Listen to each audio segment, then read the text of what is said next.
New York City, June 1967.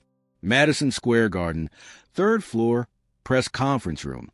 63 reporters packed the space, notebooks ready, cameras loaded, tape recorders spinning. They're here for Jerry Quarry, the 22-year-old white heavyweight contender from Bakersfield, California, the Irish boy, the Bellflower bomber, the great white hope who's supposed to save boxing now that Muhammad Ali has been stripped of his title for refusing to go to Vietnam. The New York State Athletic Commission called this press conference. They want Quarry to announce he's entering the 8-man elimination tournament to crown a new heavyweight champion. They want him to say the right things, patriotic things, things that make Ali look like the villain and Quarry look like the hero. They want him to be everything Ali isn't. Compliant, grateful, American. Quarry sits at the table in a blue suit and narrow tie, his face showing the damage from 32 professional fights. Broken nose, scar tissue around the eyes, hands that hurt even when they're not making fists. He's been boxing since he was 8 years old, trained by his father in a garage gym in Bellflower, pushed and molded, and sometimes beaten into becoming one of the best young heavyweights in the world. Next to him sits his manager, Johnny Flores, and a representative from the Athletic Commission, a man named Frank Wilder who keeps adjusting his glasses and checking his watch because this should be simple, should be quick, should be Jerry Quarry saying yes to the biggest opportunity of his career. The moderator opens the floor for questions. Immediately, 20 hands shoot up. First question, Jerry, you're one of 8 fighters invited to the elimination tournament. Are you accepting? Quarry leans into the microphone. His voice is rough, colored by too many punches to the throat. I need to say something first, before we talk about the tournament. Flores tenses. This isn't the script. They rehearsed this. Quarry was supposed to say yes, thank the commission, talk about his training, maybe take a shot at Joe Frazier or Jimmy Ellis, build some hype. But the tone in Quarry's voice says something else is coming, something unplanned, something dangerous. Quarry continues.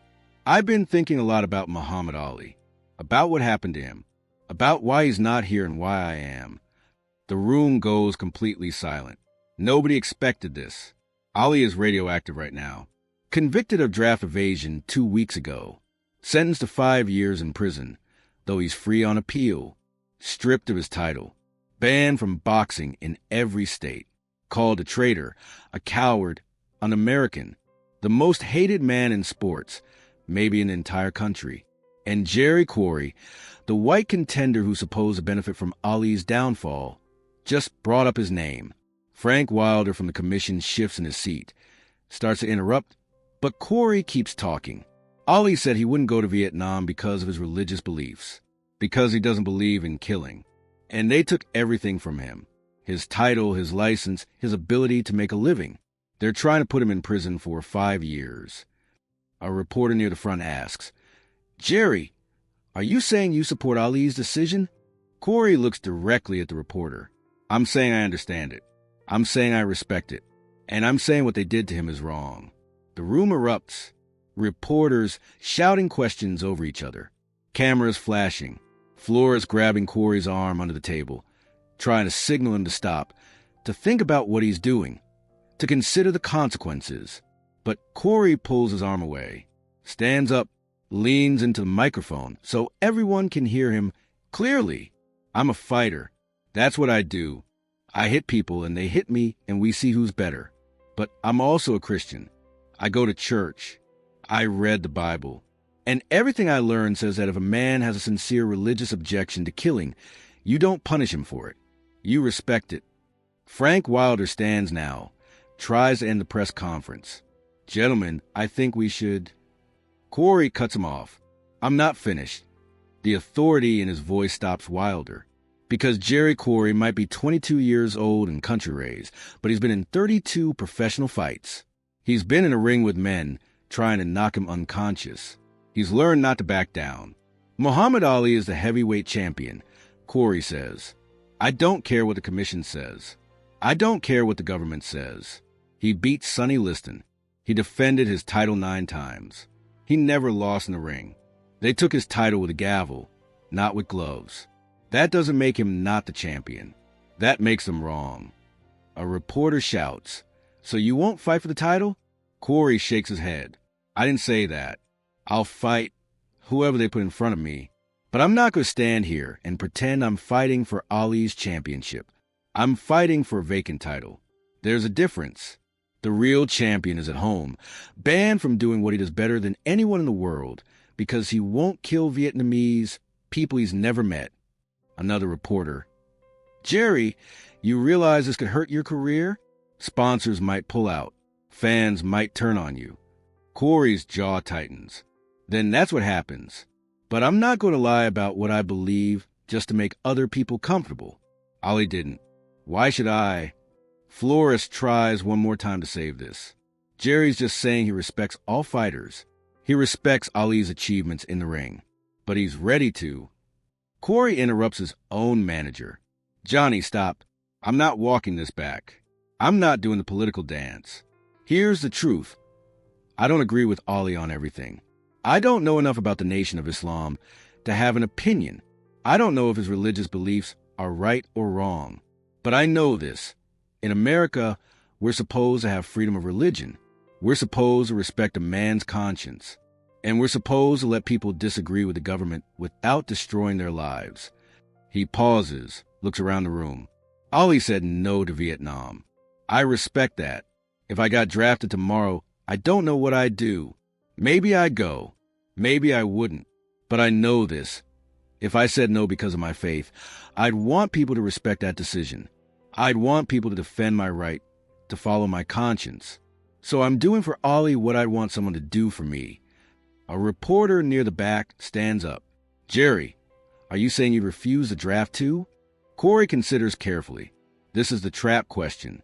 This is where one wrong word ends his career immediately. He takes a breath. I'm saying every man has to make that decision for himself. I'm saying the government shouldn't punish men for following their religious beliefs. I'm saying Muhammad Ali has more courage than any fighter I've ever seen, and it's not because of what he does in the ring. It's because he gave up everything, his title, his money, his freedom, rather than compromise what he believes. That's not cowardice. That's the opposite of cowardice. The athletic commission representative is standing now, red-faced, gesturing to the moderator to end this. But the moderator is a journalist first, bureaucrat second, and he knows this is the story of a year unfolding in real time. A female reporter asks, Mr. Quarry, you're white. Ali is black. He's been very vocal about white America's treatment of black people. Doesn't his rhetoric bother you? Quarry looks at her. Some of what Ali says makes me uncomfortable. Sure, he talks about white devils and separation, and things that sound angry and hard to hear.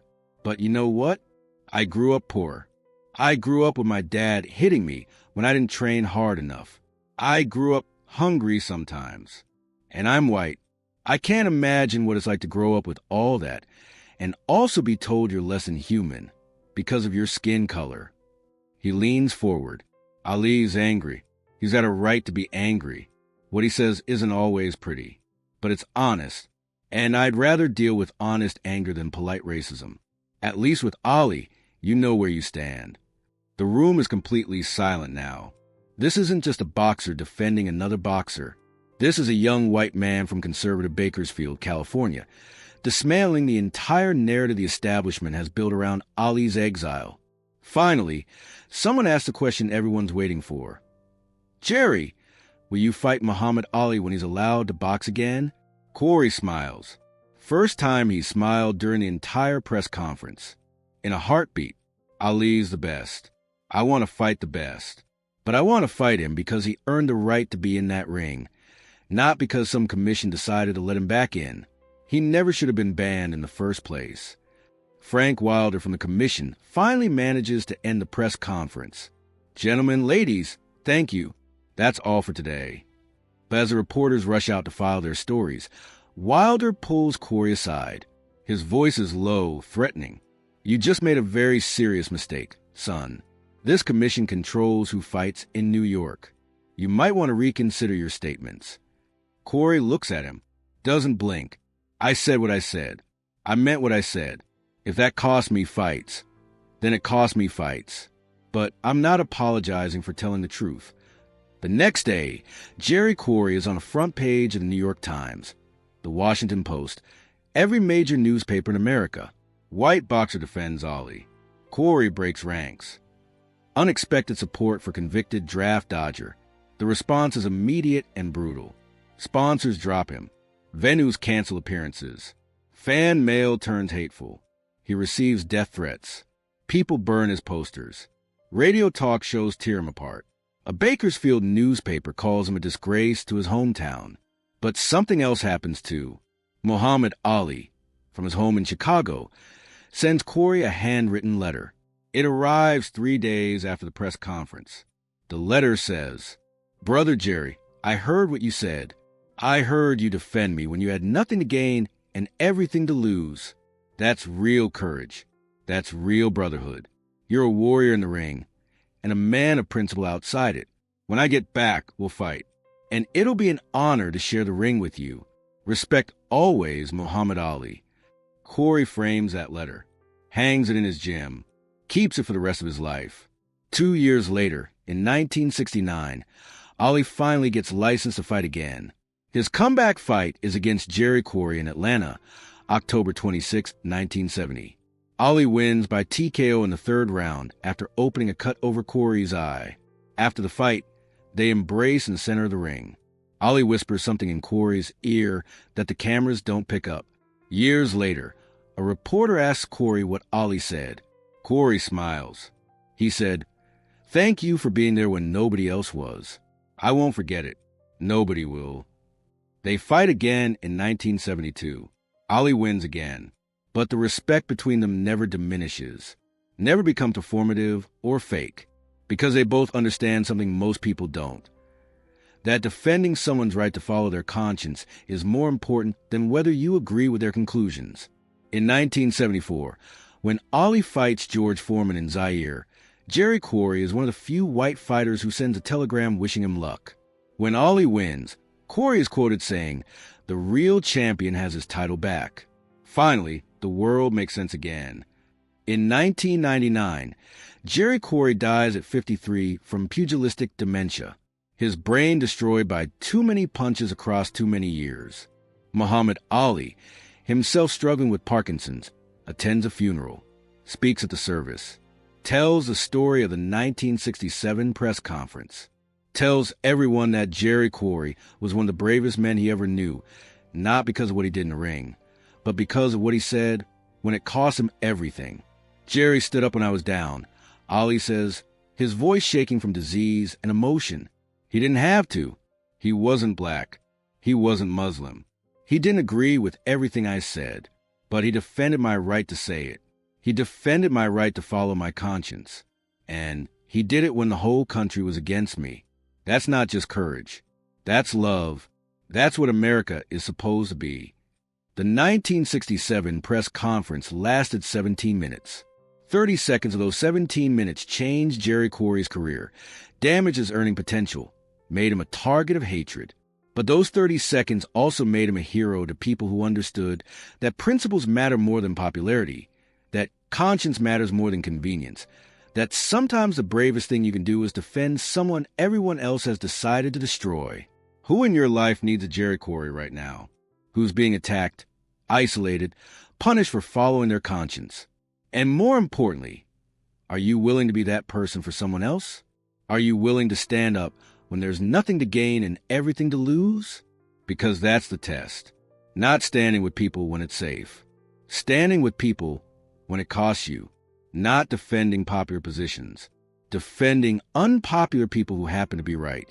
Jerry Quarry lost sponsors, lost fans, lost money, lost opportunities. But he gained something more valuable: integrity. The knowledge that when the moment came, when he had to choose between career and conscience, he chose conscience. The knowledge that Muhammad Ali, the greatest fighter who ever lived, called him brother not because he could fight, but because he could stand. 30 seconds can cost you everything, or give you everything. Depends on what you're measuring. Depends on what matters to you when nobody's watching, when the cameras are off, when it's just you and the choice. Jerry Quarry made his choice. Muhammad Ali never forgot it. And 50 years later, We're still learning from both of them.